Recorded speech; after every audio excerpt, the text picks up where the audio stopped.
Hello, my friends, and welcome to another episode of the Rotoworld Football Podcast. My name is Josh Norris, and joining me, as always, on this Week 7 preview show, it's John Daigle, it's Hayden Winks, and it is Patrick Daugherty. Gentlemen, how are we doing? Looking forward to this. We were talking about it. It's like an up and down mixed bag of slate, maybe expecting at least Vegas is some lower totals this week than normal, Daigle. There are 4 key matchups we will discuss in depth for fantasy. Otherwise, though, the older football crowd will enjoy the Titans-Steelers game because they're going to try and establish it despite probably failing at that. And it's kind of all over the board. Totally agree with you. We're getting more and more divisional matchups. We are getting some bad quarterback play.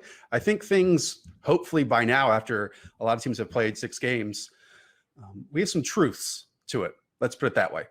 Before we get going, I do want to remind you that we'll be here once again serving all of you on Rotoworld Live, served by Applebee's. That is noon Eastern on Twitch, on YouTube, on Periscope. 45 minutes leading up to kickoff, just answering your start and sit questions as I continue to take John Daigle's lunch each and every week. Let's get into it, gentlemen. Let's start off with the Detroit Lions going to the Atlanta Falcons. 2-3 Lions, 1-5 Falcons, total of 55. So a big fantasy matchup here, Daigle. We saw a smash spot for Matthew Stafford last week. At least that's what he had hoped against the Jacksonville Jaguars. Nope, didn't happen. Hayden, we mentioned this before we started. There should be a smash spot for Matthew Stafford again against this Falcons defense. But have we lost all faith here in Matthew Stafford?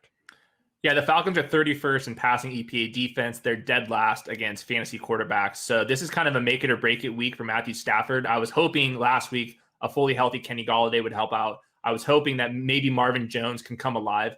Neither of those things really happened. So I think this is like our last week of trusting Matthew Stafford as like a top 15 fantasy quarterback because the matchup is so good. But if he fails here, then I really do think it's time to panic. If you watch him on tape, he's kind of airmailing some passes more than usual. I mean, last year we saw like perfect accuracy Matthew Stafford paired with high average depth of target Matthew Stafford. We're kind of seeing the ADOT go up again, but we're seeing the accuracy kind of come down to like how he was playing a couple years ago compared to last year when he was balling out. I assume that was the game plan all along last week because the Lions had 16 plays within 1 score of the Jaguars and ran the ball 12 times to 4 passes on those plays. And the Falcons defense is actually allowing under 4 yards per carry to opposing running backs and just 2 touchdowns all year. Whereas their secondary, as Hayden mentioned, has been atrocious, allowing nearly 50 more fantasy points than the next closest secondary at the position. So if there were ever a time for Stafford to finally emerge, it is this game. And then if he doesn't after this game, that's when we cut the cord. Yeah, I mean, you go 6 games into a season and like this era of passing football without a 300-yard game, that's a huge red flag. And like John said, I mean, this should have been better last week. There really are no excuses, but I mean, obviously the Lions game plan was to run the ball. They at least got another in theory, they got another passing game threat established for Matthew Stafford because if DeAndre Swift is more involved in the ground, then he's in the game more, can catch more passes, be a dynamic check down target, and something Matthew Stafford might need with Marvin Jones maybe looking a little over the hill. They kind of talked about trying to get Marvin Jones going this week, so that'll be an interesting storyline to follow. The Falcons tough on the ground, but we know they bleed those running back receptions too, but it's now or never for Matthew Stafford because he's had some alibis. You know, Kenny Golladay took several weeks to get to full health. They've had some weird game scripts, but we're almost halfway through the season, and we need a 300-yard game, Matt. We need our points. Final thought here with Stafford. I was texting with Eric Stoner this week, friend of the show, and he brought up a good theory that the reason why we're not getting 2019 Matthew Stafford and Darrell Bevel is because Matthew Stafford broke his freaking back last year. And it's the second time in his career. And I mean, do the Lions really want to set up Matthew Stafford for those opportunities once again for a third time in his career? Probably not. So that's probably why they've, reined it in, gotten a little more conservative. But you mentioned another name, Pat, and it's DeAndre Swift. A lot of people who drafted DeAndre Swift probably hope for that type of point total more often this season. It came last week on like less than 40% of the snaps, Hayden. What would you tell the people who are trying to have a repeat performance or want a repeat performance against another very good matchup here with DeAndre Swift? What's your faith level in playing him? Well, I think you said it. He's only going to be splitting snaps right now until it's proven otherwise. I think that we can all agree that DeAndre Swift should be the bell cow back. He does so much as a runner and a receiver. So we can hope that happens. And the matchup is okay as a pass catching back here, not a pure running back. So I think that he's on like the RB2-3 borderline. I will be ranking him ahead of Adrian Peterson for basically the first time this season, just because I think Swift will end up getting some more work, but I can't guarantee that. So I think for now we have to keep him around like RB25. We can never assume rational coaching with the Lions, but the Falcons have allowed 46 running back receptions, the second most in the NFL. So hopefully that's kind of like a door for DeAndre Swift to walk through this week. Hayden, we have, Daigle, we've waited this long to talk about the Atlanta Falcons, and I think it's because their offense is so defined, and it's a totally different team, obviously, when Julio Jones is involved, like he was last week. And we saw him come back from injury and look absolutely dominant. I guess there's no interesting plays here on the Falcons end, unless you have interesting theories about them against this Lions team, which I'm not going to say, especially their top 5 cornerback in Jeff Okudah. He hasn't played well at all this season. Matt Ryan is living and dying with Julio, a top 8 quarterback in all 3 games that Julio has played, and he did not finish inside the top 23 in the 3 games that Julio was injured or missed altogether. And Calvin Ridley in that span, the wide receiver 1, wide receiver 2, and wide receiver 10 on the entire week, a top wide receiver overall in all 3 games that Julio was available for. So you have faith in the Falcons offense through the air with those 2 players in particular. If Julio's healthy, which he is since he practiced on Thursday, and if he isn't, you bail. And we now know that 6 games in. So 2 games at full health for Julio Jones, 17 catches for 294 yards and 2 touchdowns. Yeah, still good at football. I think that's obvious to say. Before we move on to the next game, a better host would have said this at the top. The Colts, Dolphins, Vikings, and Ravens are on a bye this week, so get all of those players out of your lineups. All right, we move on to the 4-2 Cleveland Browns. 3-point favorites here in this game against the Cincinnati Bengals, who, as we know, are 1-4-1. Hayden, these teams already played each other in week 2, already at that point in this NFL calendar. The Browns were coming off an awful week 1, a major loss to the Baltimore Ravens.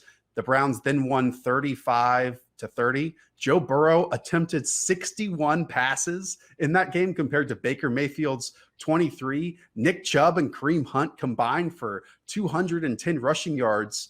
Vegas must be expecting something different based on just the spread of only 3 points. Yeah, I don't want to speak for Daigle here, but this has upset of the week written all over it just because the Browns are so banged up. Jarvis Landry's not only playing through his hip injury that's kind of sidelined him for basically this entire season, but he's also has a rib injury. Wyatt Teller, their offensive guard, was the number 1 PFF graded guard. He's still sidelined. We've seen Baker Mayfield not play well at all. So I think that there's a chance that the Bengals actually just win this game outright. The only person I'm very confident about for the Browns right now is Kareem Hunt. I think Odell Beckham is kind of trending towards like wide receiver 3, boom bust wide receiver 3, just because Baker's been playing so bad this year. My concern with the Bengals upsetting the Browns is that Kareem Hunt, as you mentioned, should be able to do whatever he wants. Not only has he handled the past 2 games, 65 and 71% of Cleveland's backfield touches, but that is actually untapped because he's been hurt or had to rest for cramping in the 4th quarter of both those games in tough matchups against the Colts and Steelers. And now gets a Bengals front 7 that was already atrocious. But we have Geno Atkins and Carlos Dunlap getting quote-unquote rest from practice since they're upset with the entire organization and team. So I actually like Hunt and the Browns offense, maybe not even anyone else but Hunt, to still get the job done over 21 points here in a win. I mean, Hunt should finally deliver on like his top 5 destiny this week. Even in the tough matchups, I was ranking him as a high end RB1 just because I thought of how well the run game was designed, and we know that Kareem Hunt is that kind of player. Did that already in Kansas City, and he just didn't do it in the 2 tough matchups. But the Bengals, basically as soft as it gets on the ground, and this should finally be a correction blow up spot for Kareem Hunt. My sirens are going off here, and it's not the train passing. It's legitimate sirens because this is a defensive line of the Browns that is going to be a nightmare for the offensive line for the Bengals. And whenever I do this, this is why Joe Mixon leads the bus column this week. It's the formula. And we saw him have a great game last week. We've seen him have a solid game. I believe it was against the Jacksonville Jaguars. And it's because like those matchups are not like a complete disadvantage for this Bengals offensive line. Almost every single other one is going to be. And then especially when you have a talented defensive end like Myles Garrett, who's probably playing like a top 5 defender in the NFL right now. And then you have the rotation that they have on the interior with rookies and Sheldon Richardson and Larry Ogunjobi. I'm very scared for what Joe Burrow showed against the Baltimore Ravens. And I'm not saying obviously that this Browns secondary, which, you know, has probably not lived up to the hype that people were expecting, especially the picks and everything invested into it. But that front four could wreak havoc on this Bengals offensive line and Joe Burrow in this game. And that's why, Pat, I am curious where you have AJ Green, because now people have been sucked back in after all those slants last week. And so everyone's going to wonder, is he a wide receiver 3? Was that a faux performance? Yeah, it's one game based. I mean, it's better than having one good game is better than having 0 good games, That's which true. had been the case for AJ Green before last week. But I still have him ranked as the 3rd Bengals receiver. I've got T. Higgins. So, you know, it's very good news for T. Higgins that, like, as AJ Green revived last week, T. Higgins still managed to have his best game of his rookie season, his first 100-yard game. So I've got T the top. I still have Tyler Boyd, even though Tyler Boyd, you know, hasn't really been kind of giving us like that slot goodness. I mean, not that he's been like bad, but I feel like his floor has probably been a little lower than we were expecting, just because of how it seems like every other week, basically, the Bengals passing attack kind of goes off the rails because of pressure. But yeah, AJ Green, he's back in the wide receiver 4 mix. Like he's in like that wide receiver 38 to 44 range, basically. Whereas they've got T on like the 2-3 borderline and still have Tyler Boyd ranked as like a solid wide receiver 3. You can check out those rankings up on the site. And now they're in 4 columns just for all of you out there. By the way, the Bengals have played in so many close games this season. I think even last season as well. 3 of their 4 losses this year, 1-score games. Obviously, once again, Vegas is expecting this one to be with a 3-point spread. And the Browns simply can't get stuffed on 4th and 1 last week like they did, because this is supposed to be a run-oriented team, and you can't just get off the field in those formats. All right, gents, let's move on. Green Bay Packers, Houston Texans. Massive, massive total. 57. 4-1 Packers coming off their loss to the Bucs. And the Houston Texans are 1-5 after their narrow defeat to the Houston Texans. Daigle, I am a bit stunned. This game is only 3.5. I mean, what can we take from Green Bay's first loss of the season last week? And is it enough for them to only be 3.5-point favorites here? For the record, I like the Packers in this spot a lot, but we are going to find out. And you have to ask yourself, if betting them, are they pretenders that just rode the first month of the season against a easier schedule and then ran into what perhaps is the league's best defense and completely disappeared? Or was that a blip on the radar? The Bucs have a superior defense, and thus now the Packers bounce back and perform like they did in that first stretch. I think it's the latter. The Texans defense still offer no fight at all. And the Texans offense has carried their weight the past 2 games since the regime change. But provided context, remember that was against the Jags without 4 of their top defenders and playmakers, and the Titans, whose secondary still ranks bottom 8 in pass defense DVOA. Now it is a much tougher matchup against the Packers secondary. So in my opinion, the Packers either roll or the Texans upset them, and we have to rethink the Packers as a whole this year. The question is the Packers defense. It's been kind of doing the bend but not break thing, and they've been underperforming, especially in the secondary, and generating very little pressure. Maybe that's just like a regression thing. A front 7 anchored by Zadarius Smith, should generate pressure at some point. But that is the big question mark this week, because like you said, the Texans offense has been playing better. The Texans defense might be the worst in the league. They just gave up 600 yards to the Tennessee Titans, which that's a good offense, but you shouldn't be giving up 600 yards to anybody. And giving up 600 yards to the Tennessee Titans is very unideal. And the Packers offense, too, last week, kind of like the growing pains of working Devontae Adams back in the offense. The Packers offense will be rolling this week. It's kind of like this is like gut check time for the Packers defense. Daigle, any strong feelings about this one? At least to me. This is the one that stood out, and we're in a pretty good roll here with these feelings that I get here on Thursday afternoons. The Packers are going to easily cover that 3.5. I mean, I'm not going to say they're going to be, one of the top teams in the NFC, but I absolutely believe that this Houston Texans team, and he almost did it last week against the Titans, Deshaun Watson just is able to put this one completely on their back. And then, Aaron Rodgers completely vomits all over the field like he did last week. And that 10-0, they were up against the Bucs through pick 6 and another interception right after that. I just don't see that happening.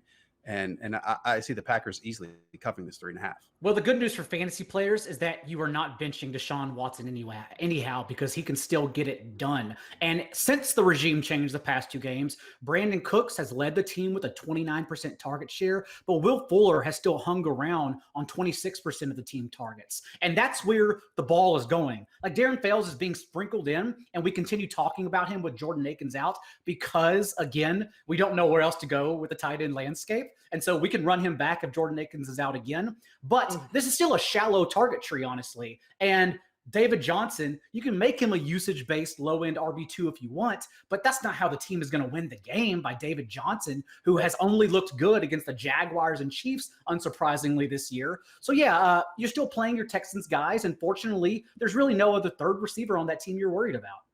I will say the Packers are allowing the most running back fantasy points. So David Johnson, fellas, but what a depressing but very accurate. When you said you can run back Darren Fells, I mean, unfortunately that is true. Yeah. But Deshaun Watson, man, my last rant on this, he played a perfect game last week, almost literally a perfect game, and they still lost. The question everyone has about DFS is Aaron Jones, and Aaron Jones, my God, you do not even worry about what happened last week against the Bucs. I mean, this is the most ultimate eruption spot. Man, I'm terrified for the Texans defense. All right, let's move on. And by the way, Hayden might have started his weekend early. I'm sure he'll join us here in a little bit, but he just wanted to, take a little break, and I'm sure he'll come back with us in just a little another bit. wedding. Yeah, another wedding. He'll come back fully hoarse. All right, Carolina Panthers, New Orleans Saints. Saints favorite at home, 7.5. They're 3-2. Panthers 3-3. Total of 51 in this game. We know the Saints are coming off their bye, I believe. Is that correct? They are. They are, yes. And so we had Michael Thomas miss a game or a couple due to injury. Then we had Michael Thomas surprisingly miss due to suspension because he punched his teammate. That would never happen here at Rotoworld.com. And then in that span, Emmanuel Sanders was the wide receiver 9 overall in fantasy usage. Now, Pat, I'm sure that this means we have to completely eliminate Emmanuel Sanders from our memory, which stinks for those who have been playing him in these difficult times on fantasy football. And Michael Thomas immediately, where is he in your rankings? Probably a top 12 wide receiver. He is. I mean, it's weird because Sean Payton still hasn't fully committed to him playing this week. I mean, we're almost positive he's going to play. He seemed guaranteed to play in week 5 before the suspension, but you put Michael Thomas immediately back into the top 8, I'd say, even though he had a bad week 1 before he got hurt. He got hurt at the very end of that game against the Bucs, but you put Mike Thomas just a little bit below where he usually is. Emmanuel Sanders, you do just kind of have to memory hole that one because there's this strange stuff going on in the Saints receiver core, a pass catching group, because Jared Cook, he's been had 3 targets in back-to-back games, even without Michael Thomas. Sort of feels like the center can't hold there. He has to get more looks and will get more looks. And that's another thing working against Emmanuel Sanders. And Alvin Kamara too will not go anywhere as a pass catcher. And Traquan Smith, I guess, is Traquan Smith canceled? I was hoping that he would take this and run with this during Michael Thomas's absence. And he did for 1 game, but I guess he's just faded to complete irrelevance. But yeah, Emmanuel Sanders now is the wide receiver 48 to 54 range. So not totally out of the picture, but basically a very low upside wide receiver 4. It's a shame Hayden isn't around to hear about the upset of the week because it gets a little frisky this week because the Saints defense has allowed at least 27 points in their past 4 games. And everyone points to Janoris Jenkins and Marshawn Lattimore being out. First of all, Lattimore was only out 1 of those games. And in the other 3 contests, they allowed over 8 yards per attempt to Rodgers and Derek Carr, and then allowed Justin Herbert to rear back and flip the field on every throw for 4 touchdowns. 13 touchdowns allowed to 1 pick in that 4-game stretch. And also, Lattimore hasn't even been good this year. 15 receptions on 19 targets. The Saints defense remains one of the units we have to attack in fantasy football. You're not worried about the Bears defense and Teddy Bridgewater's performance last week because, of course, the Bears had allowed the least fantasy points to opposing quarterbacks. They're still a nightmarish matchup on defense despite what their offense continues to show. So I love the Panthers offense and I love Teddy Bridgewater in this game. Wow. Do you really? I mean, I know this Saints defense might not be up to like the caliber of respect that it tries to get every single offseason with like little flashy moves. But Daigle, they're number 6 overall in defensive DVOA, number 15 against the pass, number 4 against the run. The Bears defense, yes, is better than this defense that the Panthers are facing. And I love what Teddy Bridgewater has done this year. I think the Panthers are a great surprise here at 3-3. I love that Joe Brady knows, what this defense offers, what the offense offers as well. He's going back to where he started his NFL career. But I just don't know. Revenge, baby. I think that this Panthers defense has significantly outperformed. And in order for them to win outright against the Panthers, and I guess that's what you're alluding to, or at least cover the 7.5, they're going to have to get some very key stops in the second half, in the fourth quarter in this game. And I just do not trust them enough to do that at this moment. I got to jump in because first off, I'm glad John gave us that spiel because I was going to bring this up because before their bye week, you were trashing rightfully so, trashing the Saints' defense on like a weekly basis. But I was going to ask you how you felt about them coming off their bye because they were showing small signs of improvement for the bye, and now they've had a bye week to game plan for Teddy Bridgewater. And speaking to your larger landscape point, Josh, about this game, the Panthers' pass defense has really overachieved. They're still very bad on the ground, and they've kind of been – they're not – they're allowing like those short passes, which is, of course, what the Saints want to do. And Michael So Thomas. this is a strange game for me. But so, John, yeah, I'm intrigued that you're still all out on the Saints defense. Yes, I am still all out. Buys, remember, Hayden has tweeted about this, and I even have in my notes to ask Hayden about this. Of course, he's not here right now, so we have to move on. Oh. But Hayden has in the past tweeted about bye weeks being overrated and teams actually underperforming because the extended rest is bad, whereas logically you would think it's good. So Hayden, since you're back now, I was just mentioning about bye weeks and teams underperforming. Do you recall the Saints after the bye? And I'm not talking about last week or last year, because remember, last year, Sean Payton had his bachelor party, and then they showed up in Tampa Bay, and they just failed miserably. They were all hungover. It was such a bad game. They scored under 10 points. But historically, I believe the Saints have been poor after the bye.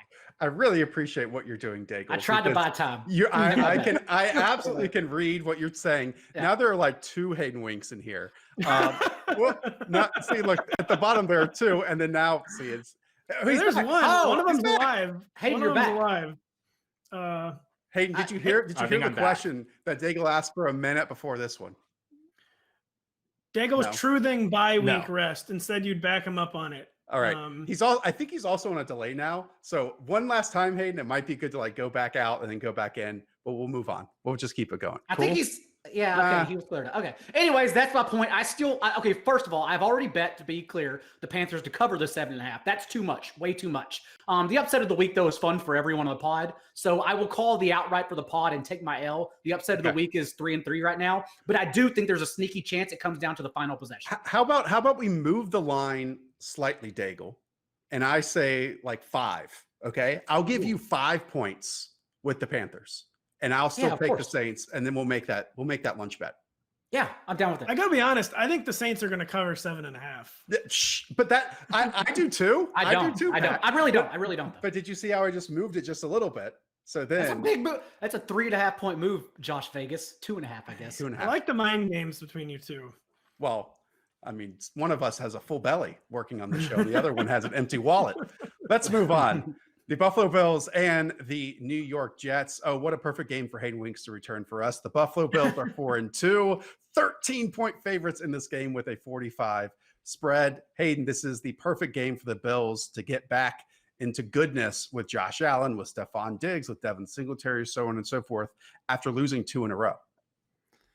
Yep, this is where Josh Allen has to get back on the MVP train if he is going to be a legit MVP candidate. Of course, I think they're going to be in a good spot. They're projected for 29.25 points this week. So, yeah, jam them all in. The only thing I'm kind of tracking here is John Brown and his injury. He hasn't been the same since going down. He still is on the practice report. So I would make sure that he gets in a full practice before treating him as like a wide receiver 3 again. Josh Allen finished as a top 5 quarterback in Buffalo's first 4 games, and then in 2 terrible spots in a Tuesday and Monday night contest, he finished as the QB 15 and QB 17. And I have to ask resident Rotoworld Josh Allen hater Patrick Daugherty what he thought about Monday night. But I would say, Josh Allen didn't even play bad, right? Like there were multiple drops that John Brown and Stephon Diggs should have had if it were not for weather and other instances. So I think Josh Allen is back to being a top 5 option this week. Neither quarterback played great in those conditions, but Josh Allen did.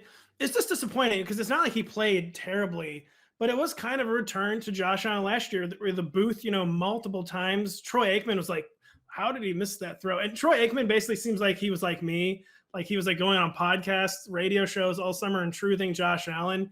Like he kind of can't accept that Josh Allen is actually good now. Like he's having trouble coming to terms with MVP candidate Josh Allen. But even with the bad conditions, even against a really tough pass defense, he did miss a few easy throws. And see, these are tough matchups. You're not going to smash every week.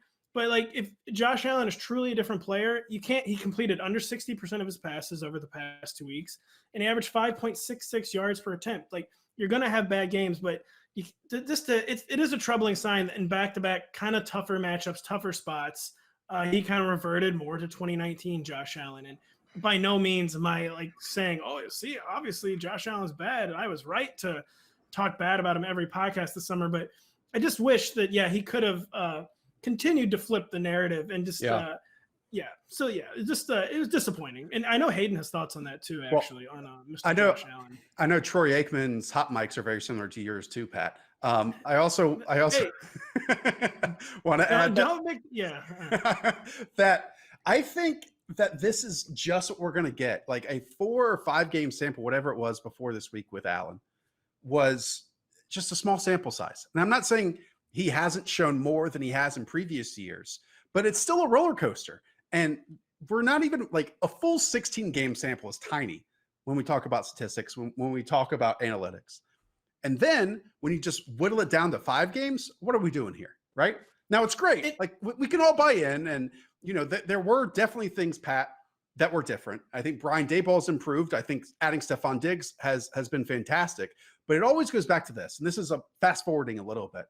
Which 2, 3, 4 game stretch are you going to get from Josh Allen when it really matters? Like when he reaches the playoffs, like, can you get once again 4 straight games of spectacular plays against some of the best defenses in the NFL, which you're going to have to do to win the Super Bowl? And that's still the question I always go back to. And I don't think we have that answer yet. I still don't. It's a great, I will say, is a non-Josh Allen hating point. The difference so far has been, last year, he didn't really have any spiked weeks last year. He was kind of like a weirdly not a spiked week player. And like a difference this year is that he was smashing those really good matchups. And he did that sometimes in the past, but he did not do it every time. And that he cashed in 4 pretty good matchups in a row. That is the difference for Josh Allen. But still too inconsistent. Hayden, we know that this Bills defense has really been bad this year in comparison, at least, to what they have been in the past. Other than Jamison Crowder, does that pique your interest in any player wearing green this weekend? Rashad Perriman had like wide receiver 2 usage last week in his debut, but he's still like a boom bust wide receiver 4. You can't really trust anybody outside of Jameson Crowder, who has a 33% target share, averaging 11 targets per week. Buffalo has been kind of lit up by his slot receivers as well. So I think Jameson Crowder is still like a PPR wide receiver 2, maybe a wide receiver 3 in standard formats. But outside that, I have no interest at all. Yeah, and then Perryman, as soon as he made his debut, found himself on the injury report this week heading into practice. So that's not good timing. All right, we move on to the battle of 5-0s. The Pittsburgh Steelers are 1-point underdogs on the road against the Tennessee Titans, a total of 50.5. Daigle, Deontay Johnson, is he back? And if so, how will the usage and targets fall out that in his absence, we have seen Chase Claypool explode, and we saw Juju Smith-Schuster account for 10 yards last week? Unpopular opinion alert. I still have Deontay Johnson ranked over Chase Claypool this week because I think he returns and leads in targets. Of course, Claypool, who is getting carries inside the 10-yard line, can still lead in fantasy production. But Deontay Johnson returns to an assured role, whereas Juju Smith-Schuster has disappeared off the map. He still leads the team in routes run, and yet it doesn't matter, especially after last week's 2-catch misery in that matchup. So, yeah, it's Deontay Johnson, Chase Claypool are the two receivers you're trusting in this matchup as top 20 wideouts. That's how I have them ranked anyways. We can go to Pat to see where he has both. And then Juju Smith-Schuster, it's it's a wide receiver 3 or flex. Most likely you would just want him to go off on your bench to have confidence with him and just keep him benched until that time. Can we have an intervention? Yeah. Can we have an intervention, Daigle? Because I think we need it. I don't understand why you're still in on Juju. I understand he's playing a lot of snaps. I understand that he's running a lot of routes, but I believe he's averaging 5.6 targets, less than 40 yards per game. His air yards share is at 12%. His target share stands at 18%, but like his ADOT is 4.6. So like he's also the type of player who needs to be peppered with targets in order to hit on value and get you fantasy points each and every week. That could be not more different. I mean, it couldn't be more different than what Chase Claypool offers. Like you're talking about a specimen at the wide receiver position who actually can beat man coverage, who can win contested, who doesn't have to rely on zone coverage in the slot. It sounds like I'm destroying Juju Smith-Schuster here, but in comparison to Chase Claypool, I don't think there is a comparison. I'm not, just because I'm higher on him than you doesn't mean I'm high on him. Like I said, you want him to go off on your bench. And it was only week 1. That's not that long ago where he had 2 touchdowns in this same offense. So Danny Amendola season question mark. It is very much Danny Amendola. I mean, the ranking situation is extraordinarily complex. I've got Deontay Johnson as like the wide receiver 30 to 32. I've got Chase Claypool in like the low 20s. And I've got Juju Smith-Schuster, I believe, wide receiver 30, 31. It's weird. So with Chase Claypool, he got out-targeted by James Washington last week. So we do have to remember that. But when a guy is scoring this many touchdowns, and maybe they're viewing him as like someone who kind of needs some touches manufactured for him right now, but I mean, they're doing that. And when you give a receiver carries inside like the 10-yard line 2 weeks in a row, that's something crazy we need to take notice of. And there's a pretty good chance 4 targets last week will be like the fewest Chase Claypool sees the rest of the season. And Deontay Johnson, I was all over in the beginning of the season, but he had those 23 combined targets in weeks 1 and 2, and he did fine with them, but he didn't like explode with them. Like I wanted him to do more with all those targets basically. And it is weird. It's not case closed by any stretch because Chase Claypool, again, only had 4 targets this week. So you can't say this case closed, but when someone puts that kind of upside on film over the past 2 weeks, like I feel like even whatever like kind of like the predictive metrics are saying, I mean, I just don't believe in numbers, guys. But you got to give Chase Claypool like some benefit of it out there. And Deontay Johnson, just kind of wait and see, not just because of the usage, but he's had 2 different injuries now in the past month, and we just don't quite know what to expect from Deontay Johnson. Hayden, what are the numbers? Popping models. Uh-oh. Hayden, what are the numbers? There. Am I back? Yes. Zombie Hayden is back. Good. My issue with the Steelers right now, they're 25th in pass attempts. They have a below average neutral pass rate. So my issue is there enough targets to even go around to support 2 receivers right now, especially because on the outside you have 3 receivers battling for 2 spots because James Washington is playing good enough. I think that he's the most likely to go to the bench, but there could be some kind of rotation with Chase Claypool, James Washington, and Deontay Johnson if they kind of want to save Deontay Johnson from a full-time role just because he's been battling so many injuries. So from my perspective, I think by far the highest upside player is Chase Claypool. I think that Deontay Johnson is a kind of a low ADOT receiver like Juju himself. He's not super efficient. He's like at a sub 7 yards per target in both of his seasons in the NFL. So I'm going to be ranking Chase Claypool first, but I think I still have him as a wide receiver 3 because I'm not sold on the usage overall, just because when you have 3 capable receivers, you have a capable running back, and Eric Ebron's his usage is going up too. There's a lot of mouths to feed for a team that's 25th in pass attempts, and that I think a lot of that is based off the Steelers' defense. The Steelers are going to be jumping out to big leads and just holding the ball so much because their defense is, if it's not the first best, it's the second best in the NFL. think it helps that the Titans do rank 24th in pass D DVOA. They're 23rd in PFS coverage grades right now. I mean, a lot of their talent, Harold Landry and Jadeveon Clowney and Simmons, are along that defensive line. But if they don't get pressure, then there are some up and down moments, obviously, in that secondary. Daigle, what are the notes here with the Titans offense? I mean, we know that A.J. Brown has come back and seamlessly fit back into the alpha role of this offense. Even Adam Humphries got involved last week. What's Jonnu Smith's status? Because he's a locked-in top 12 tight end if he does play. I like the over in this game quite a bit because I think these two teams are being priced as defensive teams when they're not that law. Like, sure, Pittsburgh is still playing good defense, but they've been susceptible to splash and explosive plays this year. And we know that's what Tannehill's doing best. Yes, the Titans lost Taylor Lewan, which will be an issue if they come out thinking they can run on early downs, even though they've been bad at that this year. But if they put their foot on the gas even just a little bit and allow Ryan Tannehill to continue averaging 10.5 yards from play action and continue being sterling with 7 touchdowns and no interceptions under pressure this year, then I think there can be a lot of points scored in this game, actually. Corey Davis coming back, as you said. A.J. Brown and Corey Davis in the one game they played together this year actually split targets. Whereas in these other matchups, the team has been forced to force feed A.J. Brown without any other place to go except Jonnu Smith. So between Jonnu Smith perhaps being out and Anthony Ferguson being on the field, I do like the Titans offense a lot in this matchup. Yeah, a little nervous about this Titans offensive line questions without Taylor Lewan, right, Pat? Yes, and I just got to say, A.J. Brown, it's kind of weird that he's been dominating the 2 games he's been back, but they attempted 41 passes last week, and he still only got 7 of the targets. And that was in a game where Jonnu Smith left early, so just still wondering if maybe he's someone you have to really work hard to manufacture the touches for. That's been the only negative you could have with this return, and just something to watch against a really, really good defense. Yeah, and for mentioning Taylor Lewan being out for the Titans, it's also significant that Pittsburgh's best linebacker, off-ball linebacker, I should say, and Devin Bush is out against Derrick Henry. And I mean, their linebackers are fast. Obviously, the Steelers are. That's why they traded up for Devin Bush. And if you slow down at all defensively against Derrick Henry, like what we saw against the Texans, guys who run 5-4-3s at linebacker, then we saw what could happen there.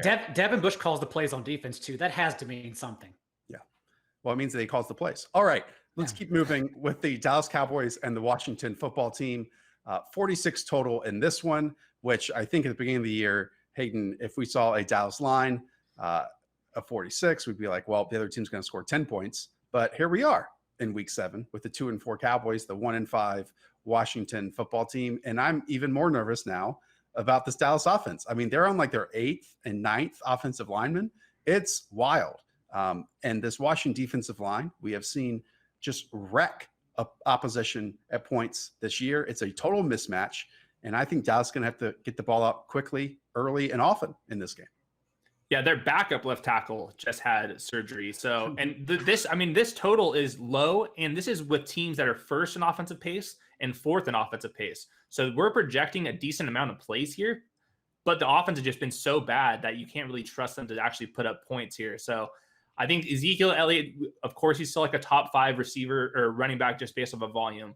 We kind of have to decide, what are we going to do with Amari Cooper moving forward? What are we going to do with CeeDee Lamb moving forward? Because I think we have Michael Gallup figured out as a boom bust, big play threat on the outside, but you can't really trust him as a wide receiver 3 anymore.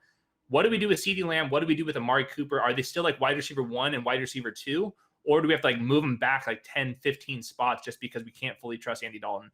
That's my biggest concern, especially with, Chase Young and some of the other defensive ends that you're going to be working with against backups. Dalton was 5 of 13 for 15 yards under pressure Monday night. And now, as you said, you have Chase Young, Montez Sweat, and these first-round studs coming in.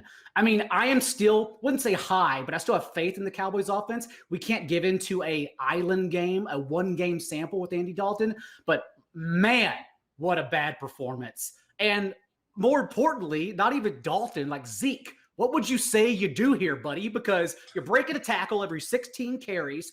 You are tied for the league lead in drop passes. You're tied for the league lead in fumbles. And Tony Pollard is picking up blitzes and pass pro at a similar rate. So everything right now with Dallas is just crumbling down.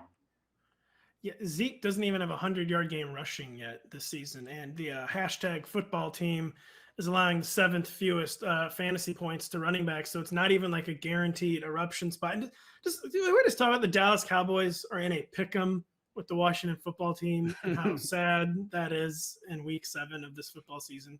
Just real sad. And Hayden laid out the Cowboys passing attack, I think, pretty well. But so you basically write Michael Gallup out of fantasy consideration right now, or at least wide receiver 3, which, he was barely doing even when Dak Prescott was on pace to throw for like 1,500 more yards than any quarterback in NFL history. We still saw the volume with CeeDee Lamb and Amari Cooper last week. But, we didn't get Dak levels of production. And I docked them a little bit in the rankings for now. I mean, Amari Cooper now is like wide receiver 1-2 borderline. I still see CD as kind of a safe lower end wide receiver 2 because I think the Cowboys are going to still have to throw a ton, but the targets are just so much lower quality. And Andy Dalton can kind of get hot. He's kind of a peaks and valleys player, but this is as old as he's ever been. It's behind one of the worst offensive lines of his career. That was a way of saying he's not getting any younger because we're all as old as we've ever been. I love that. On October 22nd, 2020. We're talking about wasted words. I love that comment. I'm picking Washington. I don't know if anyone's with me, but I'm picking Washington, and it's not because I have any faith in Kyle Allen. I don't even have faith in like Scott Turner right now. The way he's using J.D. McKissick and Antonio Gibson out of that backfield and not being able to force passes to Terry McLaurin. But I have no faith in Dallas's defense at any level of the field. And just the comments that have come out this week already at 2-4 and week 7 of an NFL season, it is unbelievable. And zoom out for a second, right? Mike McCarthy is not in charge of the offense because that's Kellen Moore. He's not in charge of the defense because that's Mike Nolan. So you asked, what are you here for, Ezekiel Elliott? What are you here for, Mike McCarthy? Like, what do you do right now? To be fair, this isn't McCarthy's fault, right? Like the offensive line went from a top 10 unit to literally the worst in the league. They have a league low in fumble luck. Every ball they drop goes into the opposing defender's hand, which is complete luck. And then, of course, the offense was great until Dak went down. So I don't think this is McCarthy's fault. But the defense has allowed the 5th most points in NFL history through 6 games, by the way. So it's not even just like a normal bad defense. And if you read the quotes, everyone on the team. I'll read them. Yeah, I got it right here. Go ahead. Totally unprepared were the words of one player, is when I put in our blurb. They don't teach. They don't have any sense of adjusting on the fly. And then another added, they just aren't good at their jobs. So then I said, my quip, other than that, we hope things are going well. Right. So again, like if Mike McCarthy doesn't have to worry about the offense during the week, doesn't have to worry about the defense during the week, he should be worrying about like people improving. He should be worrying about coaching. He should be worrying about all these things. And he can't even do that. Like it's on track, Daigle, where if they, I don't know, go 4-12, what is the coaching scenario next year? I think it's a lot more questionable now than it needs to be and should be at this point in the season. My argument would be is that the organization is a treadmill. They're running in place. So even if you fire McCarthy, it doesn't matter because the problems stem from the top down, where players still get their contracts even when they underperform. So this isn't a McCarthy issue. To me, it's a Jerry Jones issue, but that's for the Thursday pod with Pat and Denny one time. This is not a preview pod conversation. But the guy where the problems are stemming down from is also the one that's making all decisions and paying those checks, right? So if he doesn't think it's going the way he wants it to, he's going to change it. And he has all the money in the world. I'll see you next year, Noah Turner. It's going to be one and done. And after all the conservative hires, he's going to finally do it. It's going to be Lincoln Riley for the Dallas Cowboys next year. Jerry's finally going to give in to his impulses and make a splash hire. So this team sucks. That's the point. The other thing is Washington, Terry McLaurin, you're of course running out there as a potential top 1 wide receiver against this defense. And if Kenyon Drake can get right against this defense, what do you think Antonio Gibson's going to do, who's still getting the carries inside the 10-yard line at least over McKissick in splitting snaps? So I still like Gibson as an RB2 this week, actually. Let's go to the Seattle Seahawks and the Arizona Cardinals. A total of 56.5. Seahawks coming off a bye are 5-0 and 3.5-point favorites here against the 4-2 Arizona Cardinals. Hayden, we talked about it. Pat, myself, Danny did on the previous episode of the show. Let Russ cook is, this phrase that has taken over the football vocabulary this season. But in reality, it isn't about throwing more. It's about throwing at the right times and on early downs, correct? Yes, and to elite players, and that's what they have with Tyler Lockett and DK Metcalf. Of course, it's a great spot. You have a very fast-paced offense on the other side. So I think that you're going to see a decent amount of plays for the Seahawks this year, and they've been so efficient. I will say the one thing, they have an 89% red zone conversion rate into touchdowns. That is like outside of like any possibility of keeping up. But I mean, still, I mean, the Seahawks are going to be one of the top offenses every single week. They have the second projected points here. So I think if there's a takeaway for me, it's Chris Carson probably has grown out of like RB2 range and into RB1s just because you have some injuries, and he's so involved as a pass catcher, getting the goal line work. And it, of course, just runs like crazy between the tackles. So I think that he's going to be inside my top 10 for most weeks moving forward. And I think beforehand, he was like closer to RB12, RB15. Lockett. I agree. Sorry, you go, John. No, I was just saying, Lockett went into the bye on one of those stretches he normally has with just a 14% target share the past 2 games, whereas DK went in with a season-high 36% target share in his last game and 27% over the last 2. Having said that, Cardinals have actually stopped deep passes against opposing offenses, and so you think it would actually make sense that it's more of a Lockett game than a Metcalf game, although you're clearly starting both. The Cardinals was really flown under the radar, had a very effective pass defense, and Chandler Jones is now gone. It didn't make a difference against Andy Dalton, but definitely something to monitor. Like, is the Cardinals pass defense going to be overachieving all season? And the 2 points of the Seahawks offense, Hayden made a great point. So Chris Carson, he is moving into RB1 territory, and it's interesting because he's doing it in much different ways than he did in the past, where in the past he was all about early down workload. That was always the fantasy case for Chris Carson. Whereas now some weeks it's pass catching, some weeks it's having 8 or 9 carries, but finishing drives near the goal line. And he can get RB1 numbers even when he's only getting like 10 to 12 carries. So it's become a very interesting proposition for fantasy. And DK Metcalf, I wrote, like, if he was going to keep getting over 90 yards, he's going to have to be drawing more than 6 to 8 targets per game. And he finally did that before the bye, or as John said, where he had 11 targets, a 37% target share, and that number's gone up each of the past 2 weeks. And that would be a huge development for fantasy, where if DK Metcalf kind of gets out of like the 7 to 8 target range into the more 9 to 10 target range, he would probably he'd be the leader in the clubhouse for being the wide receiver 1 overall, like on a rankings basis. Yeah, and while we don't have any questions about the Seahawks offense, we have major questions about the Seahawks defense, and they haven't tried to improve it at all, while other teams who are still already good at defense are improving across the league at times and trying to acquire players.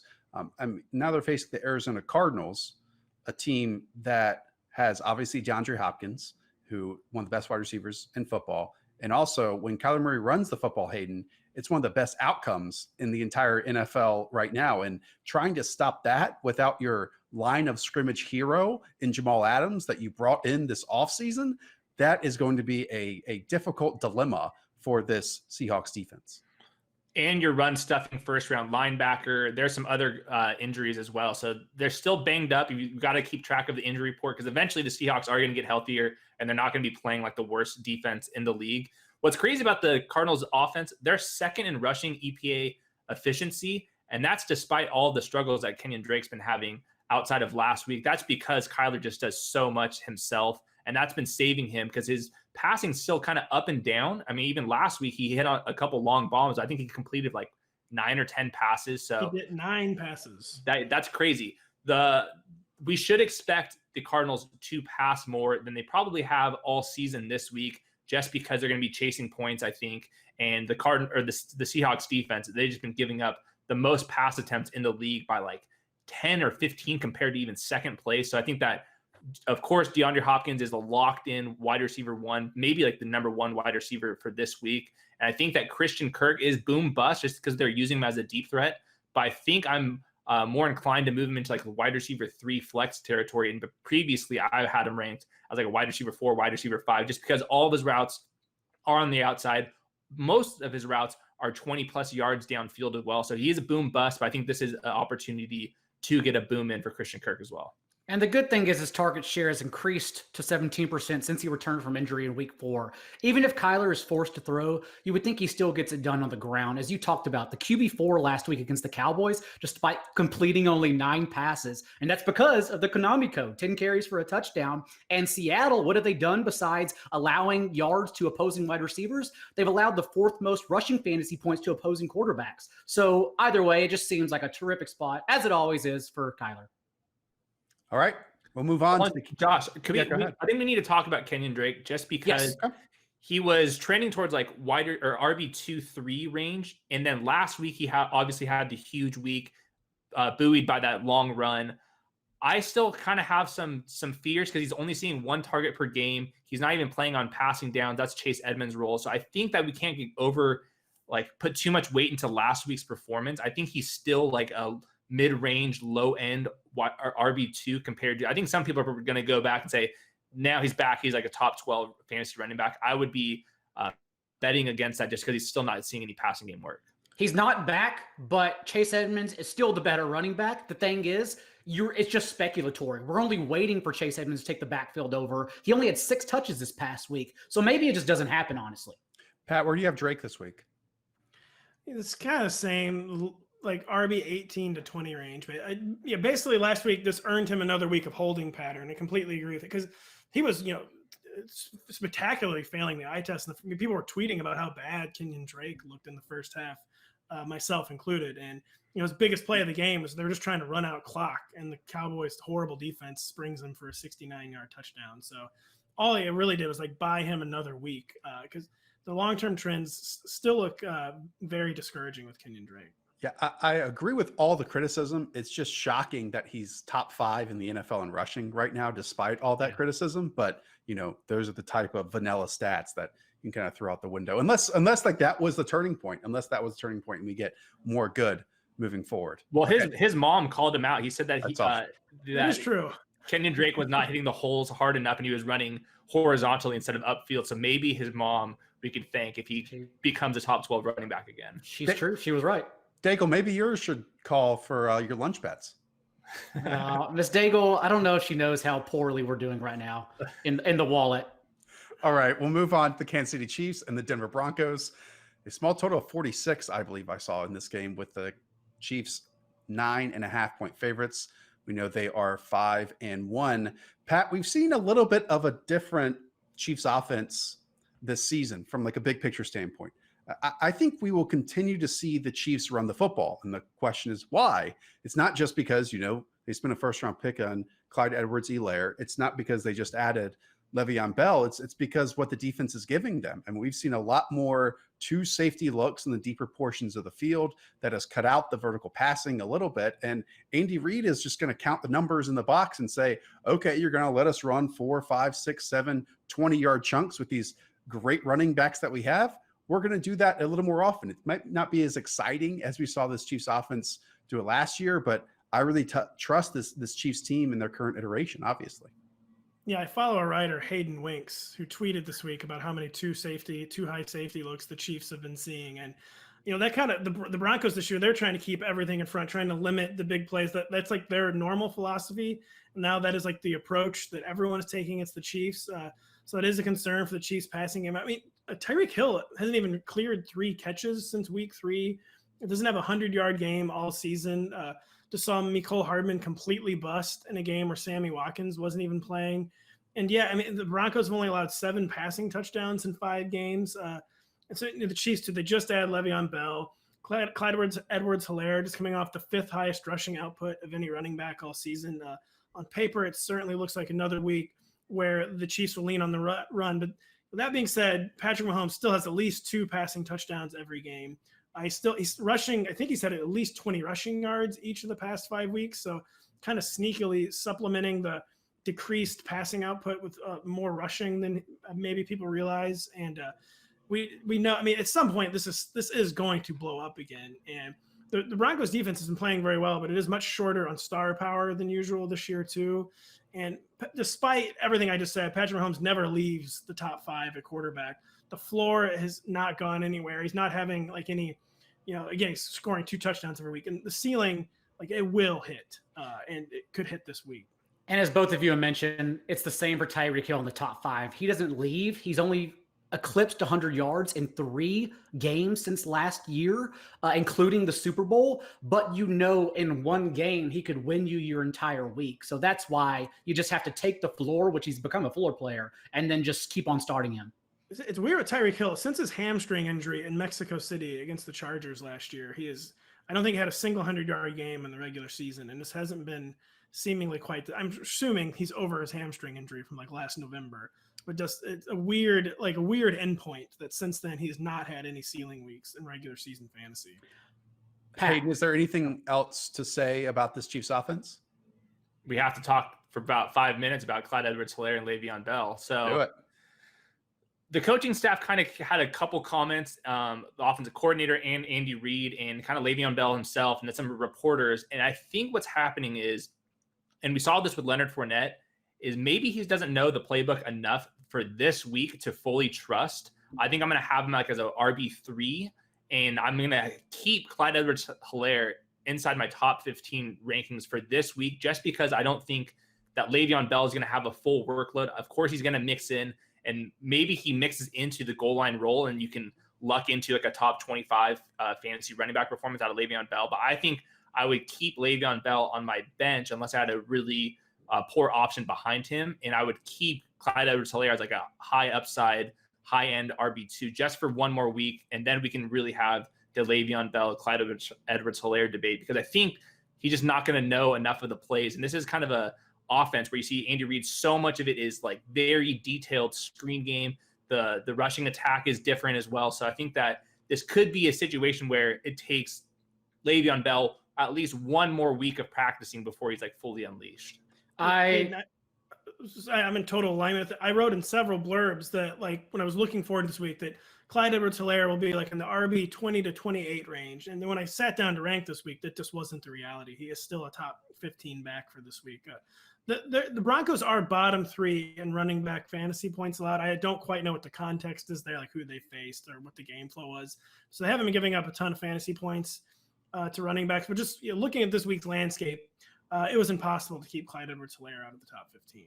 I will have the same spin on Friday's DFS 6 p.m. Eastern show. Shout out to us, because if Le'Veon Bell is active, all the chips are going in on Clyde Edwards-Helaire, because I just don't think Le'Veon Bell matters for this week. And that show was Building Blocks. You can check it out on the NBC Sports YouTube page and at twitch.tv/Rotoworld, I believe. Let's talk about the Broncos. Hayden, what'd you see when you watched Drew Lock last week against the New England Patriots? An upset of the Patriots. He was trying to throw deep, and it was, to his own detriment. One, the Broncos had absolutely 0 4-point plays. And what I mean by that is, they settled for 6 field goals rather than converting any third downs.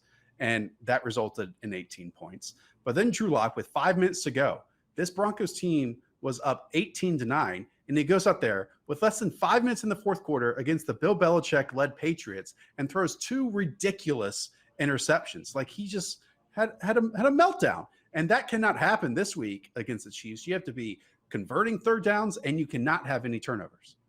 It's in Drew Lock's DNA to just go full send down the field. And I think that the Broncos offense isn't good enough right now to like play sustained drive football. So I don't even think it's the worst idea to just like keep trying to take deep shots, because I don't think that they're the type of team right now to have like a 10, a 12 play touchdown drive. I think the missing ingredient here is Noah Fant. He obviously has a ton of potential, and I think one of the best seam stretchers in the NFL already. He's just so athletic. So I think that for this offense to have any success long-term, they need a healthy Noah Fant. But for this week, they're 27th out of 28 teams in projected points, only at 18.5 points. So if Phillip Lindsay and Melvin Gordon are active, I don't know if you can start either of them. I don't know if you can start Jerry Jeudy outside of like a wide receiver 4. And Tim Patrick actually has been leading the team in fantasy usage recently. I don't think you can start him. So I'm not sure if there's any starter here in like a 10-team fantasy league. I think Tim Patrick is borderline wide receiver 4. He's the number 1 receiver on this team. 29% target share the past 2 games. Also getting air yards since Drew Lock tries to hit a satellite in orbit every single time he throws the ball. So yeah, I actually think Tim Patrick's kind of legit. Yeah, I have Tim Patrick in the top 40, just back-to-back 100-yard games, right? And I think he's out-targeted Jerry Jeudy 15-9 over the past 2 weeks. The targets have to go somewhere, especially if Noah Fant is not there. And Hayden, I wish I could agree that like you don't want to play Melvin Gordon or Phillip Lindsay, but running back is just so bad right now, and the Broncos have no choice but to run. That I think Mel and Phillip Lindsay are still very flex viable, and probably both above the floor of, I'd say, 10 to 12 touches. For whatever it's worth, probably nothing. They have played 3 drives together this year, and Philip Lindsay out-touched Melvin Gordon 7-6. There we go. All right, we got 20 minutes left, 4 games to hit. I know we can do it. I believe in all of you. This one can be this is shorter a if you long want one to. today. Okay. Jacksonville Jaguars, Chargers, 49 total. Next. Jaguars are 1-5. Chargers are 1-4. Both teams have 1 win, but Pat, the conversation around both teams could not be more different. Why? And it's because it's the quarterbacks. The more you watch Gardner Minshew, the less you believe in him. And while, Justin Herbert is not converting this into wins every single week, he does a handful of things. You're like, oh yeah, that's really freaking good. It's true. And the conversation could be even different with Justin Herbert, because like the fantasy community, we're accepting that Justin Herbert, he was kind of a divisive prospect. I thought he was just an extremely conservative quarterback based on the way Oregon used him. And I thought, like, when he did have to uncork a deep ball, he was like kind of the classic, like, why did Justin Herbert just throw that ball out of the back of the end zone?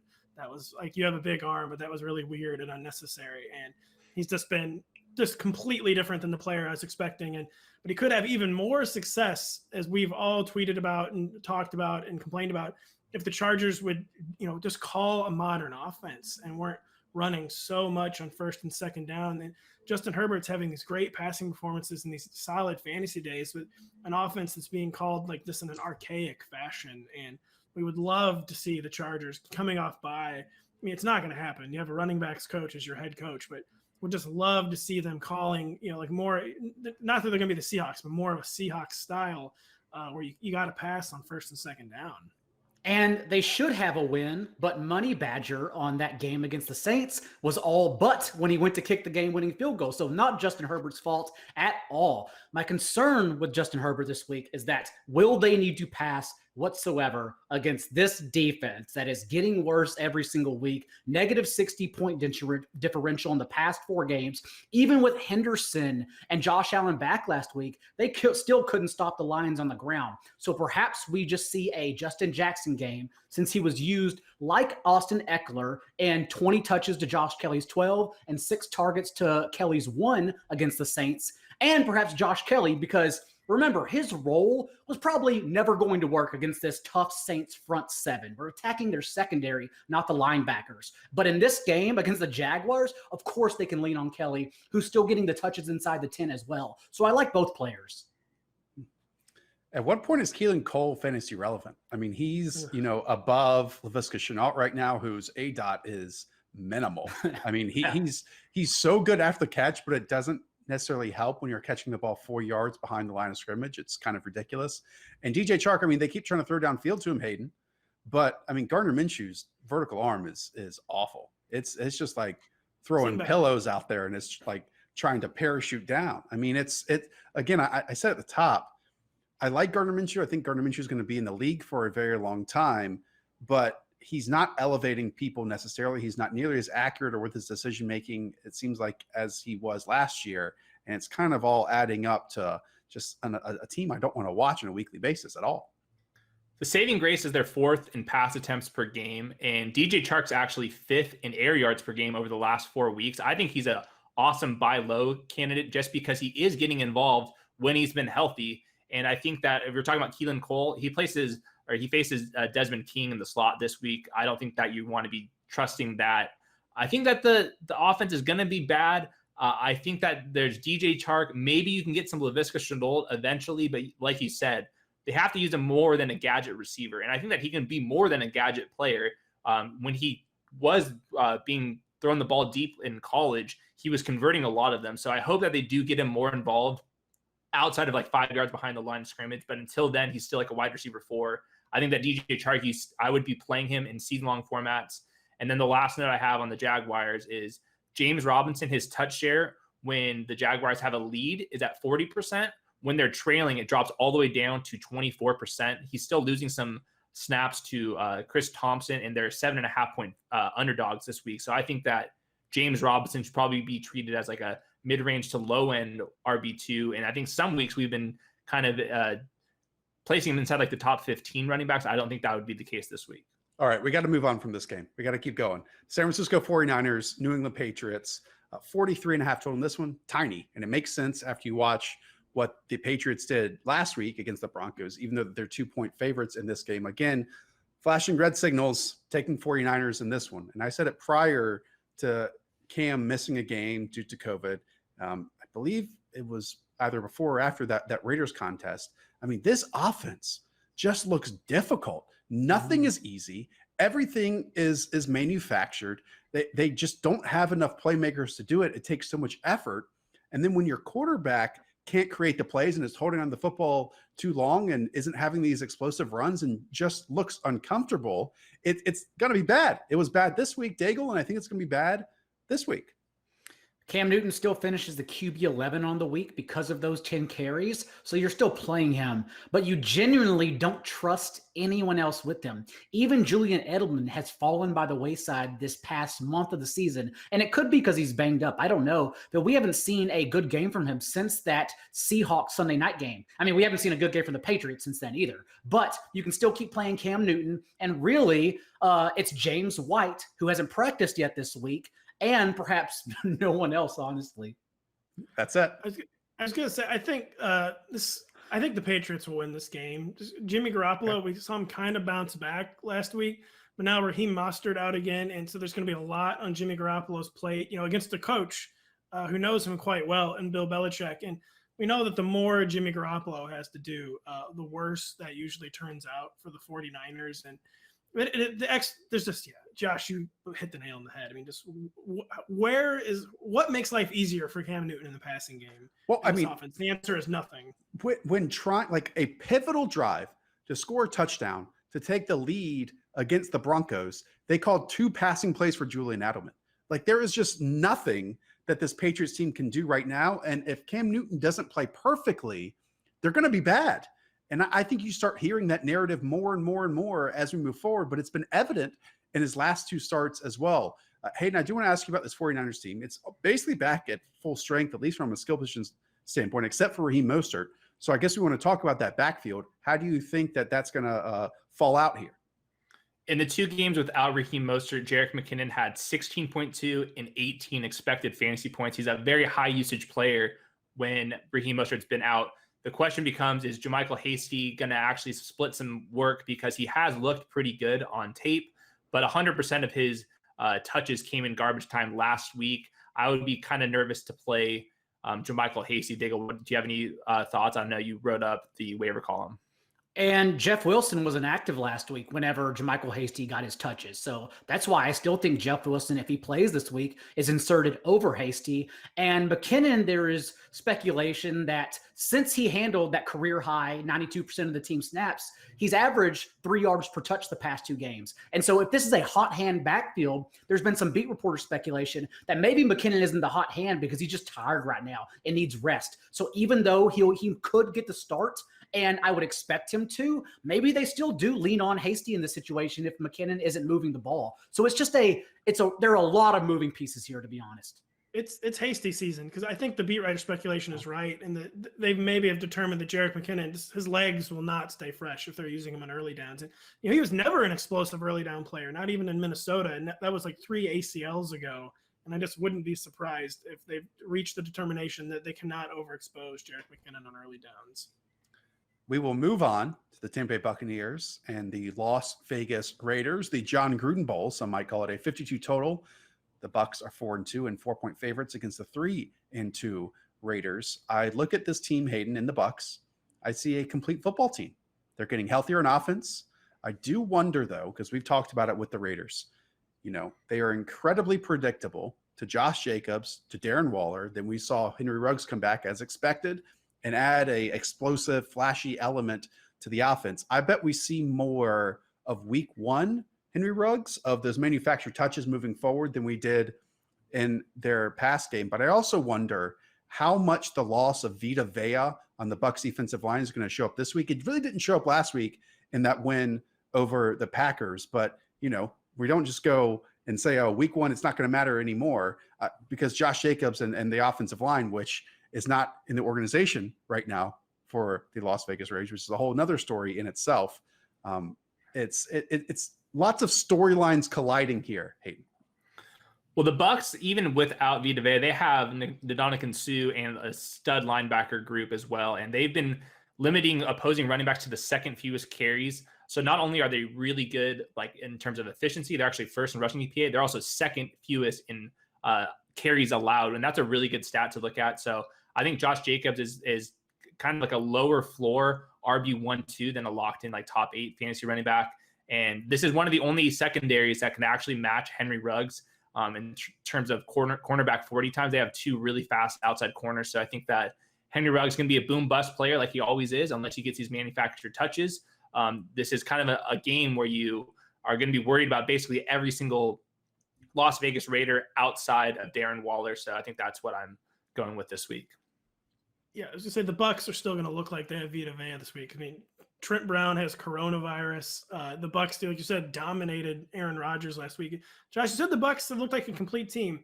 The only thing I'll say is a complete team without explosive plays in the passing game. Not that Tom Brady has looked washed, but has not been many explosive plays in the passing game. And hopefully that's just because Mike Evans and Chris Godwin have not been healthy at the same time. And hopefully they can finally both stay healthy and fully unlocking this passing offense.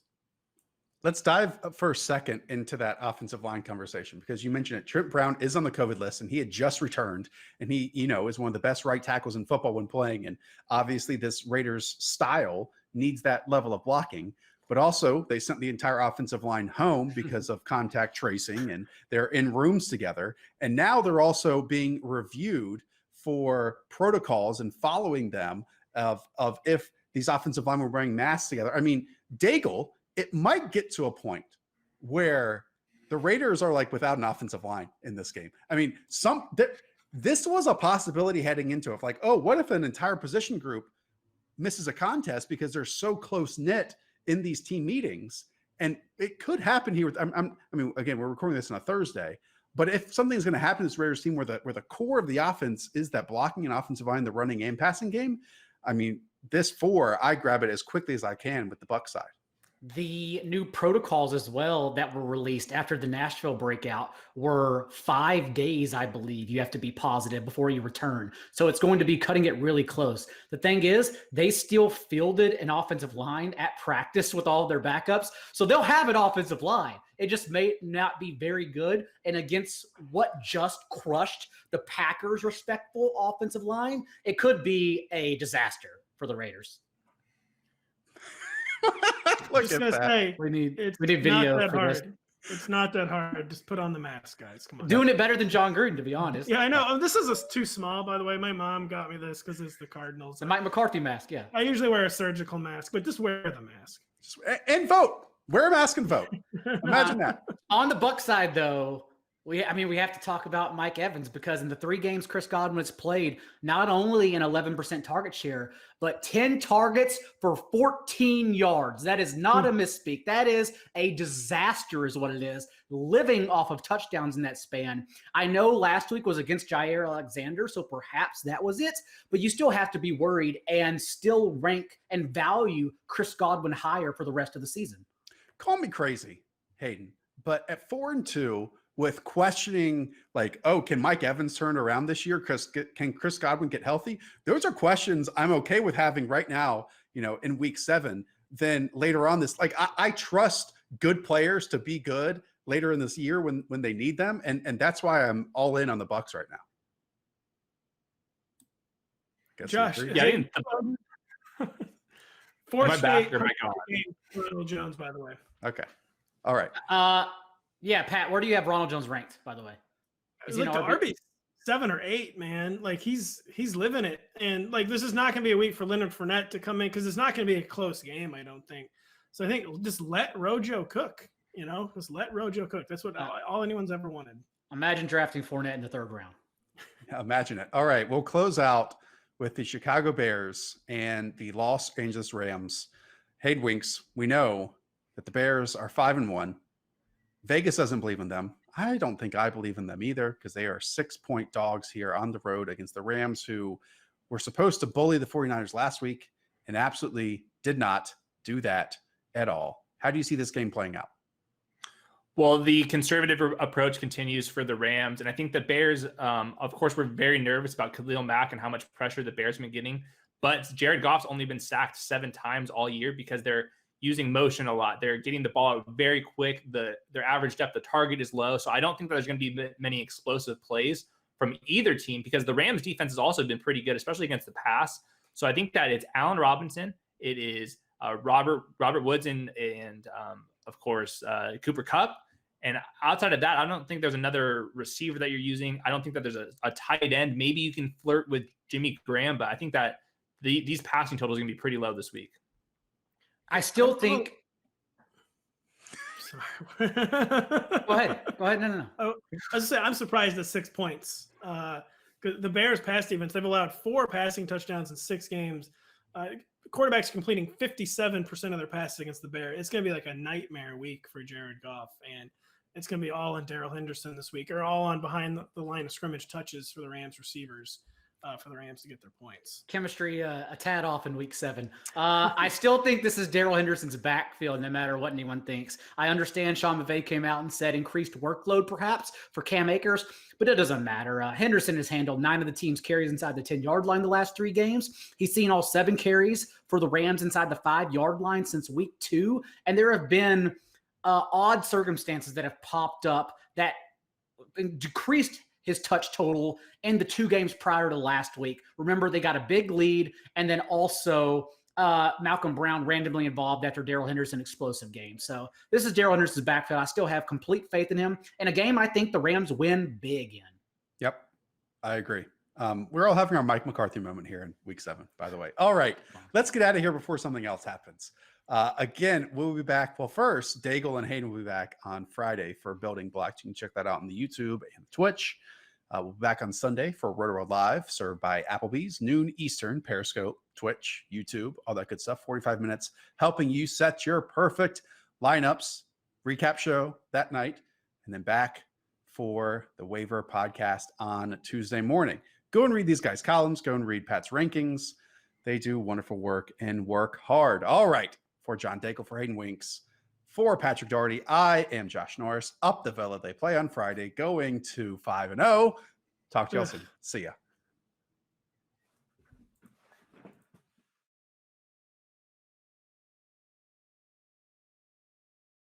Hi, I'm Mike Tirico, and thanks for watching. Make sure to hit subscribe for the latest news and highlights from NBC Sports.